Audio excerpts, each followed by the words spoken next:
Okay, so today we did elapsed time, which is the amount of time that has gone by during an event.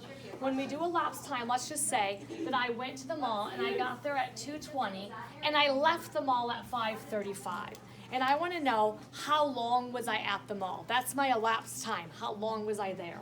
We're going to do that in this class by using this 3-column chart. You're going to put the start time here, which was 2:20. And then you're going to count ahead your hours, and you're not going to touch your minutes at all.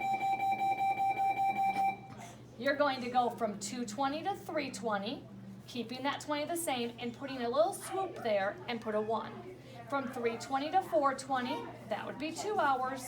4:20 to 5:20 would be 3 hours. 1, 2, 3. I can't go to 6:20 because I can't go past 5:35. So that's 1, 2, 3 hours. Now I'm going to go to my minute side second, and I'm going to count ahead minutes. And you can add the minutes on however it works for you, but it's easy to add 10s and 5s. So I often add 10s and 5s. 5:20 to 5:30 would be 10 minutes. I've got to get to 5:35, so that would be another 5 minutes. If I add my minutes together, that's 15 minutes. So how long was I at the mall?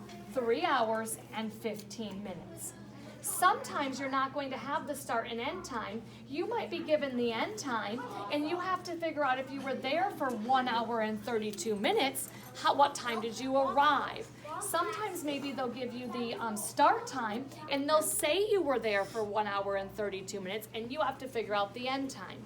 Let's say in this situation that I went to Meijer and I left Meijer at 2:55. I was at Meijer for 1 hour and 32 minutes, so what time did I get to Meijer? I would put my time here, 2:55, and because this is my end time, I'm going to count backwards. If it were my start time, I would count forward.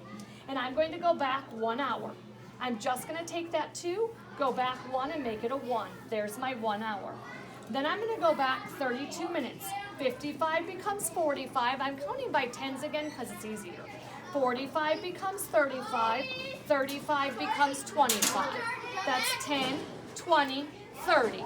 Now I need to get to 2, so I'm going to go back 2 more minutes to 1:23. If the question was, what time was the start time, it would be 1:23. 1 hour and 32 minutes I took away.